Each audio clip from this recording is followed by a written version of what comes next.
Don't say a word. Just watch.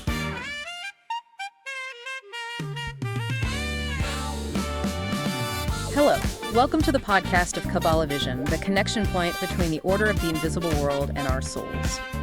I am Luri, your guide who will accompany you on this journey of wisdom today.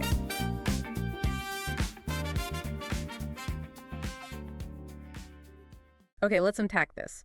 We are taking the most ancient foundational text of human civilization, the opening of Genesis, and running it through the ultimate esoteric filter, the Zohar. That's absolutely right. And for you, the listener, we are moving so far beyond any conventional, literal or theological reading. This isn't Sunday school. Not at all. This deep dive is into the bedrock text of Kabbalah, the Zohar, Right. which, as we know, literally means splendor or radiance. Right. And it views Genesis not as a simple story of how the world came to be, but as a detailed cosmic drama. It's the technical manual. It's the blueprint, really, revealing the step-by-step emanation of the infinite God into finite existence. And crucially, it's a blueprint written in code. The entire text is designed to be a master key.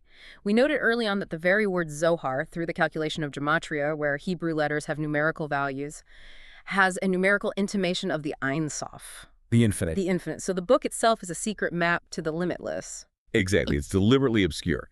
And that's on purpose. You know, it's because the light it contains is just too intense for someone who's uninitiated, or frankly, for someone who's just seeking knowledge for selfish reasons. It's meant to be deciphered and lived, not just, read like a novel. And historically, the Zohar achieved this foundational, almost canonical status in Kabbalah. It's often treated as the essential mystical commentary you need to unlock the deeper mysteries hidden inside the written Torah. Okay, and just to frame this for you, you're already familiar with the necessary Lurianic groundwork, those big concepts of cosmic contraction, Tzimtzum, The shattering of the vessels, Shavira. and the ultimate goal of repair, Tikkun. That whole cosmic crisis sets the stage. So we don't really need to get into the why of creation again. Instead, we can leap immediately into the Zohar's incredibly detailed view of the actual mechanics of creation and, maybe most importantly, what the existence of Adam means within that constantly flowing and still, somewhat fractured system. We're shifting from the metaphysical necessity of the crisis to the structural reality of the world we're all in. Exactly. From the philosophical prelude to the practical construction. That's a great way to put it. We're looking at the astonishing and, frankly, diverse interpretations of the creation and the Garden of Eden story that the Zohar lays out. We're focusing on the profound, deep, symbolic meanings of creation and the fall. All right, so let's start at the beginning of the beginning, that opening line. In the beginning, God created. Now, when the Zohar reads this, it doesn't see a single event. It sees a massive, orchestrated unfolding of the divine structure. Which means the 10 Sefirot. The 10 Sefirot, the emanations that make up the whole life structure of the cosmos. And this structure is anything but static. This is so key. Genesis 1 reveals this cosmic structure which is constantly evolving, constantly being perfected. The Zoharic reading just transforms the historical record into a timeless, active process of emanation. And here's where it gets really, really interesting for me, because the names we use for God are completely transformed. They are not interchangeable at all. No, they are functional titles. They're cosmic grades tied directly to the Sefirot, and they describe different levels of divine interaction and function. Okay, so that is the essential insight that unlocks the Zohar. It is. Take the most sacred name, the four-letter name, the Tetragrammaton, Yud-He, Vav-He. This name is always associated with mercy, with compassion, divine love, but also with overall completeness and perfection. But the question is why? So tell us, what does it encompass physically, you could say, within that divine structure? Well, it encompasses what we call the 6 lower Sefirot, the 6 extremities. Kised, which is loving kindness. Guvara, severity or judgment. Tiferet, beauty and harmony. Netzach for eternity. Hod for splendor. And Yasod, the foundation. Okay. These 6 emanations together, they form the trunk or the body of the divine persona. We call this Zer Anpin. The lesser countenance or the sun? Exactly. So Yud-He Vav-He represents this entire package. It is the overall perfection and the bond of faith. Specifically, it's called the glory or the Tiferet of Israel. So that name is describing the complete operating structure of the divine middle world. It's essentially the mechanism that mediates between those incomprehensible upper levels and our manifest world. Precisely. It is the system of give and take, the emotional and energetic core of the divine. If the three highest Sefirot Keter, Kokma, Bina are the brain, then Yud-He-Vav-He is the heart and the limbs. But the sources also talk about a really crucial concept called the enveloping name. So if Yud-He-Vav-He is the entire body, how does it interact with the lowest emanation, with Malkut? Right, so the enveloping is a necessary process of connection and maybe more importantly, of diminution. Diminution, okay. Think about it. Yud-He-Vav-He represents a very high, incredibly powerful light. If that light just flowed directly into the physical world, it would cause a second shattering. Right, it would overwhelm the vessels. Instantly. Therefore, this holy name is often enveloped or clothed with the vowels of the name Adonai. And Adonai is associated with Malkut, the kingdom, or the lower feminine principle. So I'm seeing this as a sort of cosmic transformer. The high voltage of Yud-He-Vav-He needs to be stepped down by the lower vessel of Malkut, of Adonai, so that the physical world can actually receive it without being destroyed. That is a really great modern analogy. It signifies the higher vessels dressing themselves with the vessels of the lower, connecting them together in a very controlled way. Mm. And this action is crucial because it ensures the measured, sustainable flow of light and energy, the ore, from the upper realms down to the manifest world. The relationship is intimate, it's dependent. That really clarifies the dynamic of the merciful name. Okay, so now let's look at the other major divine name we see right at the start of Genesis, Elohim. Right. And unlike the merciful association of Yud-He-Vav-He, Elohim is always identified with Dvura, which means judgment, severity, restriction. This is the source of so much tension in traditional theology, but the Zohar just resolves it so elegantly. The moment God starts creating and defining boundaries, separating light from dark, the waters above from the waters below the text, uses Elohim. Why? Because creation requires definition. It requires limits. If everything were just pure, infinite mercy, pure Yud-He-Vav-He, nothing finite could ever exist. Judgment is the necessary contractile force that allows existence to take shape. So Elohim isn't necessarily punitive judgment in the way we think of it. It's more like the power of structure and limitation. It's the divine architect setting the rules of the game. Exactly. And the Zohar provides a very important nuance here. The name Elohim can refer to a lower Gevurah, the judgment associated with Malkut, or it can refer to the higher root grade of Bina. Okay, and Bina is often called Ima, the supernal mother. And it's fundamentally an attribute of infinite mercy and understanding. Yet the Zohar teaches that judgment actually proceeds from it. Now that sounds like a radical internal contradiction. How can the source of boundless mercy also be the source of restriction and judgment? It's a paradox, but it's profoundly logical in the Kabbalistic framework. No. Look, Bina is the source of divine understanding and abundance. It's the great river of consciousness. Mm-hmm. But for that abundance to be channeled into a defined, living reality, it has to be filtered. It has to be limited. Oh, okay. The limitations, the structural rules of physics, of time, of biology, those are the judgment necessary for stable existence.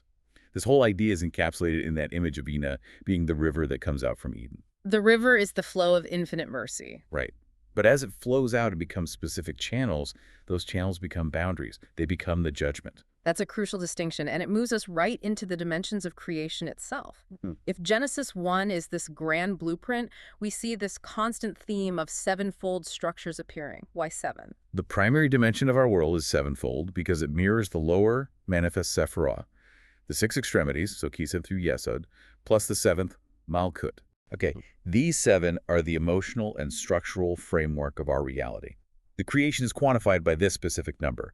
We have 7 firmaments above, 7 lands below, 7 rivers, and, the entire projected lifespan of the world is 7 millennia. So the number 7 is solely a symbolic pointer to Malkut, to the physical reality that receives all the divine light.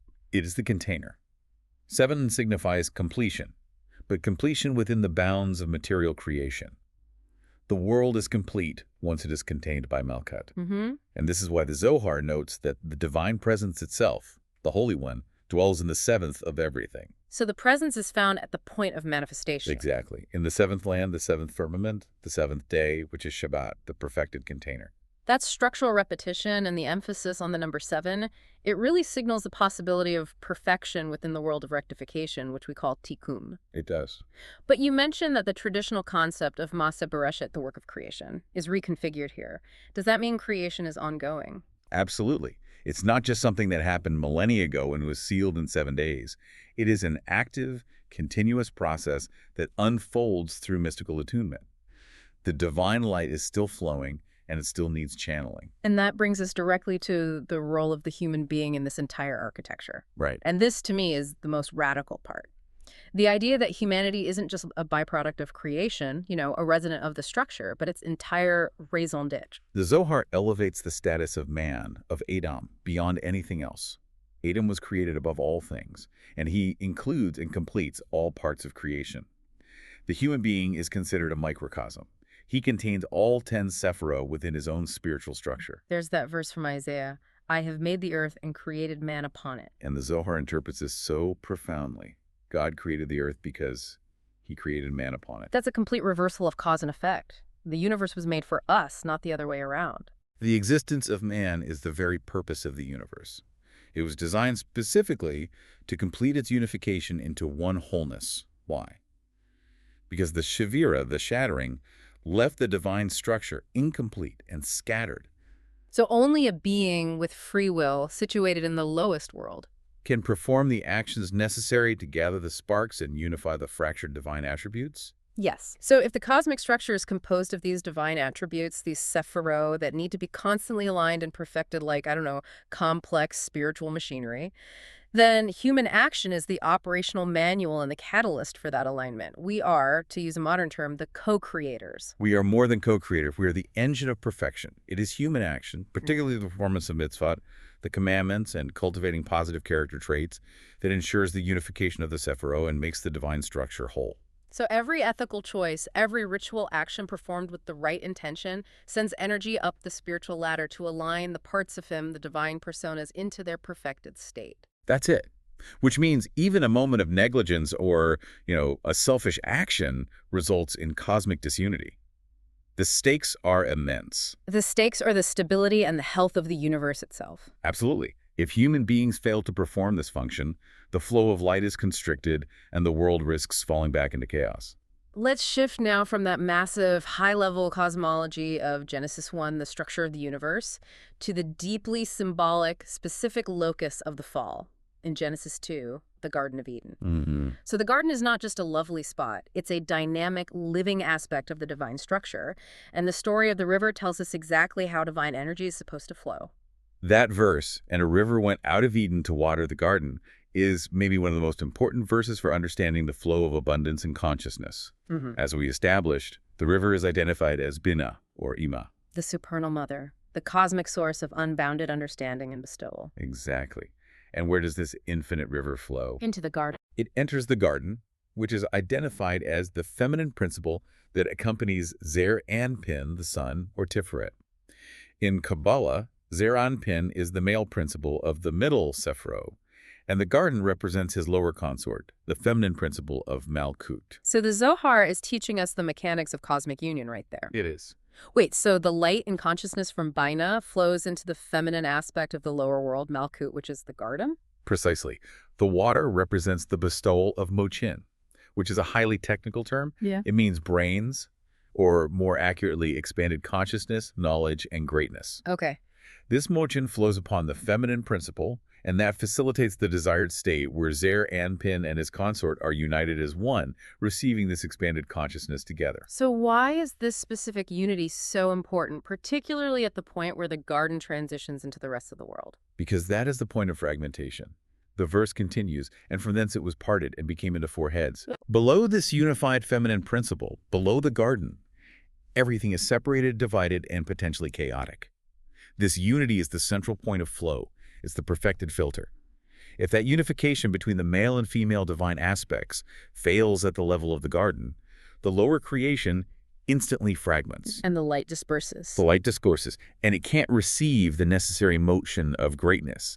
It's the difference between, say, a coherent stream of light and just scattered static. That makes the garden the spiritual epicenter, which naturally leads us to the most controversial entity within the garden, the tree of knowledge of good and evil. Mm-hmm. In the Zohar, this tree is also explicitly identified with the feminine principle, with Malkut, the ultimate container of creation. So why the inherent terrifying duality of good and evil embedded in the very structure of our reality? Because Malkut is inherently dual. It has to be. It's the meeting point of the infinite and the finite. It is the vessel that receives and manifests all the light from the upper nine Sefirot into a material world that allows for choice. The Zohar says Malkut is the whole tree from top to end, which is the tree of knowledge. It is. Because it deals with the world of action, it must contain both possibilities. Okay, so does this imply that creation is inherently flawed, since its lowest element contains the potential for evil? Not flawed, no. Hmm. I would say conditional. The tree itself is neutral. Its duality depends entirely on the intention of the receiver.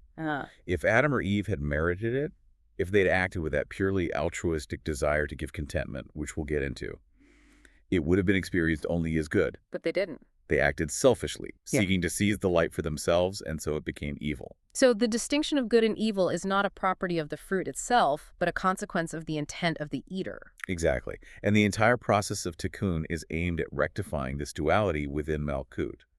Through intense, dedicated spiritual work and self-refinement, only the good aspect of Malkut is extracted and purified. What does that purification look like? I mean, how do you separate the good from the evil within a divine emanation? The refined essence is the purely rectified vessel, now able to receive without that potential for selfish use.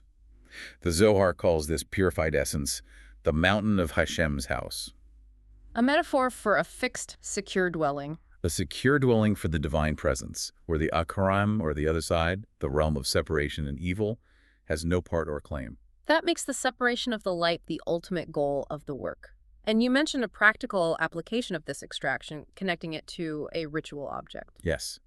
This purified, purely good essence of Malkut is the source of the cup of blessing used during certain rituals, particularly the Kiddush, the sanctification. Wow. It ties the highest mystical abstraction, the purification of the lower divine emanation, to a simple physical ritual object used in our world. It's a physical manifestation of the macrocosmic structure being repaired at the micro level through our ritual action. That's a fantastic way to bridge the cosmic and the mundane. The cup of blessing is literally a rectified vessel, reflecting the purified state of Malkut. And this cosmological framework gives us the necessary context for the story of Adam HaRishon, the first human. He wasn't simply a solitary man. He was a paradoxical being, complete yet fundamentally flawed. The sources describe him as being created as a double-faced entity, an image that is both shocking and really profound. It's one of the most critical images in the entire Zohar. The first man was created with the male and female aspects joined together, but standing akor be akor. Back to back. Back to back. Think of two spiritual entities bound at the spine. While they were physically one single being, spiritually they were considered alone. But why alone if they were a single unit? Because the woman was not a help to match him. Akor or Bikor symbolizes a state of limited, constricted consciousness. It's a relationship lacking full comprehension and altruism. Right. When you stand back to back, you can't see the face, the intentions, or the needs of the other. You only see what is directly in front of you, meaning you are primarily focused on your own reception. This is the primal state of egoism, even within a seemingly unified being. So the problem wasn't physical solitude, it was a lack of reciprocal spiritual connection, a lack of shared vision and consciousness. To borrow a phrase, they couldn't achieve that face-to-face union. Exactly. The ultimate goal is panem bi panem, face-to-face. And to achieve this wholeness, the Holy One then sawed him and took the female from him, making her separate. Which seems counterintuitive. But this act was necessary not to create two lonely individuals, but to allow them the possibility of a conscious, willed, altruistic reunion. Only through free will and conscious choice can they overcome their separation and unite panem bi panem. And that face-to-face union is the desired state of perfection. It reflects the harmonious, unrestricted flow of the divine Sefirot that we were talking about earlier. It is the ultimate alignment. And the path to restoring that divine face-to-face union runs entirely through human merit and the performance of mitzvot. Which brings us to the catastrophic failure that made this long path necessary, the encounter with the serpent. Right. The Zohar is famously uncompromising here. The serpent is not a garden animal. Not at all. It is explicitly identified as the evil inclination, the Yetzer Hara, and as the angel of death. It initiated the entire ontological breakdown. It brought death and fragmentation upon the whole world by tempting Chava, Eve, to sin. One source, expanding on the book of Noah, says the serpent is an allusion to the verse, "The end of all flesh is come before me," signifying the angel of death that puts an end to all flesh and all perfected forms. Let's delve into the mechanics of that temptation. The conversation started not with subtle seduction, but with aggression, with af. The serpent opened the conversation with the Hebrew word af, which means wrath or anger. He said, "Is it true, af, that Elohim has said?" This opening phrase, just laden with negativity and suspicion, brought wrath and anger upon the entire world. It introduced a spirit of contention and distrust into the cosmos. And the core lie, the promise that sealed Adam's fate, goes right back to the cosmic architecture we discussed in Section 1. Yes, specifically the names of God. It was a promise of immediate, unwarranted divine power. The serpent promised Eve that if she ate from the tree of knowledge, meaning if she cleaved to the feminine principle of Malkut and drew its abundance prematurely and selfishly, they would become as Elohim. And the sources immediately identify Elohim in this context, not with the infinite, but with Zer Anpin, the supernal sun. Right.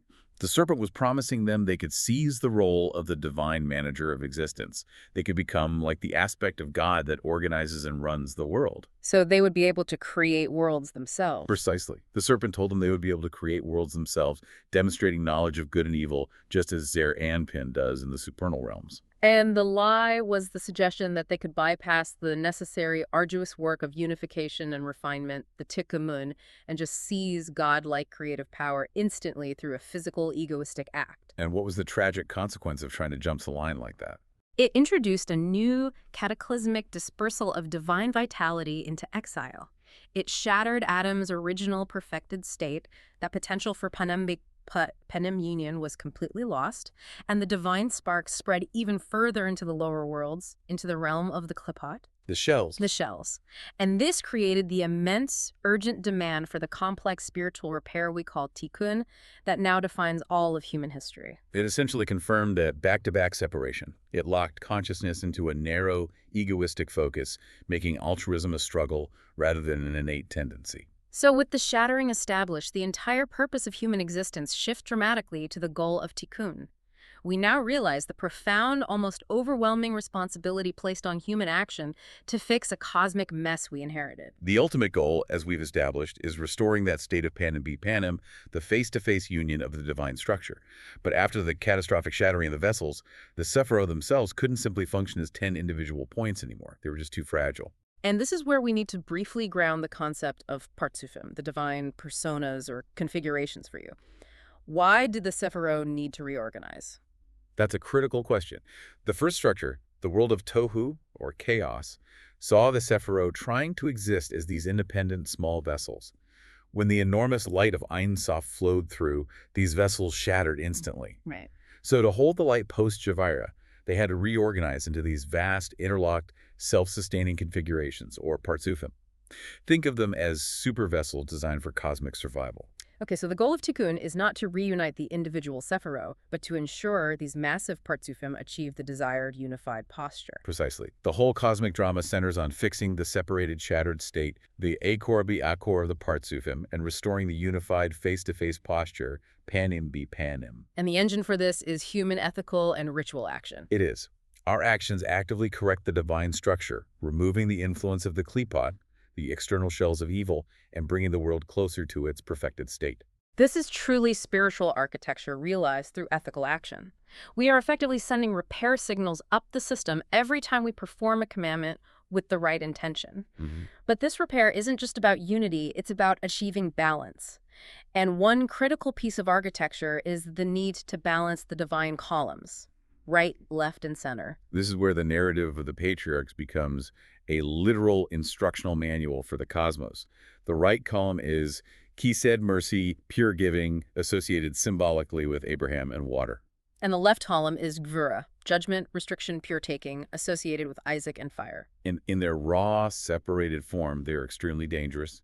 Pure fire and pure water, they can't exist together in balance. They create either flooding or harsh, unmediated judgment. It's one extreme or the other. Exactly. When Isaac, representing pure Gevurah, was involved in the early divine judgments, the judgment was so harsh it threatened to destroy the nascent world. The columns have to be woven together, combining and repeatedly exchanging places until they reach perfection in the supernal faith, which is Binah. And who is the moderator in all this? The stabilizer. The central column, Jacob, Tiferet, which is harmony. When Jacob comes, he joins Abraham, Kesed, and he takes Isaac, Gevurah, the left column, and places him in the middle, stabilizing the balance. So Jacob represents the synthesis of giving and receiving, the ability to use both mercy and judgment appropriately. He does. He acts as the mediator between the extreme, destructive fire of Isaac and the pure, unstructured water of Abraham, ensuring they are intertwined and balanced in a way that generates sustained existence. So that action connects the faith, meaning the entire unified system, and leads to salvation. Yes, the repair is achieved through this blending. We see this progression. First, fire, Isaac was included within water, Abraham, at the time of the binding of Isaac. Then water, Abraham, has to be included within fire, Isaac. When this inclusion happens, they are integrated in the secret of the supernal faith, and perfection is attained. Which means whenever we deal with tension, when we try to balance harsh judgment with total forgiveness in our own lives, we are mimicking the cosmic work of Jacob. We're mediating the columns of creation. That's the application. Your personal ethical dilemma reflects the necessity of balancing Kesed and Gevurah in the divine structure. And this process of Tikkun is also experienced internally by the individual human being, reflecting the cosmic repair through the gradual ascent of our soul levels. Let's spend some time on this internal process. The soul has 5 names. The soul has 5 progressive names or levels, rising from the lowest material connection to the highest pure essence: Nefesh, Ruach, Shama, Chaya, and Yekidah. And these names are grades of spiritual light. And they correspond precisely to the worlds in the Sefirot. Can you map those levels for us quickly? Sure. Nefesh is breath or vitality, the animal soul, linked to Malkut and the world of Asiya action. Ruach is wind or spirit, the emotional soul, linked to Tiferet and Yetzirah, formation. Neshama, or soul, is the intellectual soul, linked to Bina and Bariah, creation. Chaya, which means living, is the soul of expanded consciousness, linked to Kokma and Atzilut, emanation. And the highest. And finally, Yekidah, unique, is the soul essence, linked to Keter, the crown, and the highest supernal world. What's fascinating here is that the growth of the soul is not a one-time event at birth or death. It is a process that happens during your life. Correct. A person receives nefesh at birth. That's the basic life force. As they grow and merit spiritual advancement through striving, good deeds, and overcoming their ego, they receive the next level, ruach, and then subsequently neshama and chaya during their lifetime. And this is a profound concept known as Iber Neshamet. The gestation of souls. Yeah. It is a form of reincarnation that happens while you are alive. So if I start living a more committed, altruistic life, it's not just a subjective change in my perception. I am literally hosting a higher spiritual light or even a higher aspect of my own soul. That is the Zoharic perspective. Yeah. You become a superior vessel, capable of holding more light. A person with nefesh sees the world as flat. A person who has achieved neshama sees the world in 3 dimensions, capable of understanding the higher workings. They've received Mochin.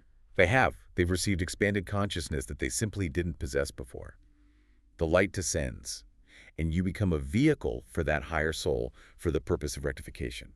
Is this Iber Neshama a sudden, dramatic, mystical experience, or is it a subtle, continuous development? I mean, are there anecdotes of mystics who felt this gestation of souls? That's a great question. Traditionally, it is often described as a subtle shift in understanding.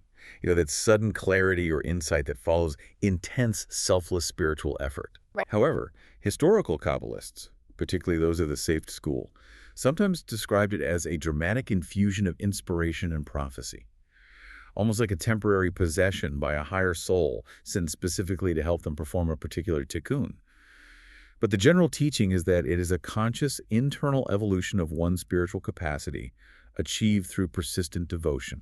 So the higher light is contingent on the lower vessel preparing itself. But there is a ceiling here, isn't there? Yes. The highest level, Yekidah, the soul essence, associated with Keter, has never been received by humanity since the fall. Because Adam would have received that ultimate perfect connection had he not sinned. Exactly. The fall cut humanity off from the most transcendent, unified level of light, making the goal of Tikkun all the more vital. Our work in this world is to eventually restore the entire cosmic system so that the future generations may finally be able to hold the light of Yekidah and experience absolute, non-mediated connection to the infinite. So let's synthesize the vastness of what we've unpacked here. We took Genesis chapter 1 and found not a history lesson, but a mystical instruction manual detailing divine flow and human responsibility. What are the core takeaways of this Zoharic reading for the person living in the world today? Okay, well, first, the cosmos began in a state of potential perfection. This is symbolized by that unified but back-to-back dual-faced atom and the balanced river and tree. Got it. Second, this potential perfection experienced a catastrophic rupture. The serpent's temptation, which introduced judgment, wrath, and death, shattering the possibility of immediate panem-bipanem union. And third, human, ethical, and ritual action is the ongoing engine of cosmic repair, whether that's through balancing the divine columns or raising the levels of our own soul. So if the patriarchs are an instruction manual for the cosmos, and if our goal is to correct the structure, how do we use this knowledge when we're dealing with the tension between mercy, kised, and judgment, gevura, in our own ethical decisions today? By consciously choosing this central column, Jacob, which is Tiferet or harmony, look, pure mercy, like that of Abraham, can lead to chaos because it has no boundaries. Right. And pure judgment, like Isaac's, can lead to destruction. When you face an ethical dilemma, the Zoharic path is to find the synthesis, the point where restriction serves the ultimate purpose of bestowal, and where giving is done responsibly without enabling further harm. That synthesis is the key to creating Tikkun in your immediate surroundings. And that brings us back to the ultimate spiritual goal, dvekut, clinging or adhesion with the divine.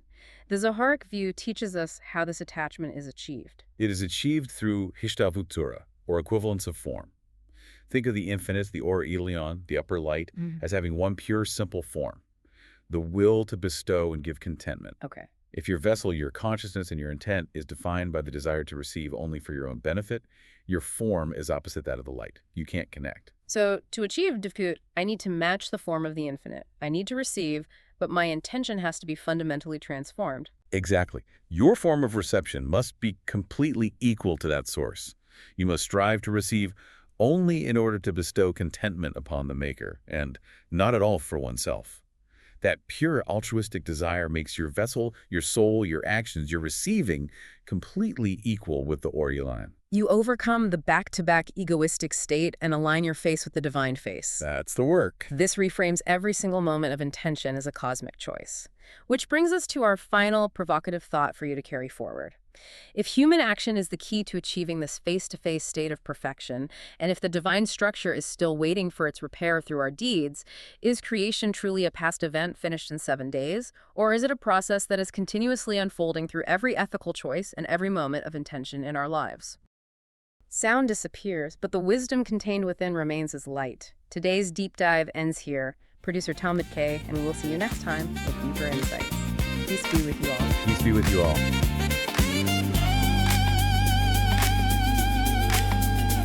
알겠어. 진짜 말로 하는 게 아니야. Under the tongue, just prove it.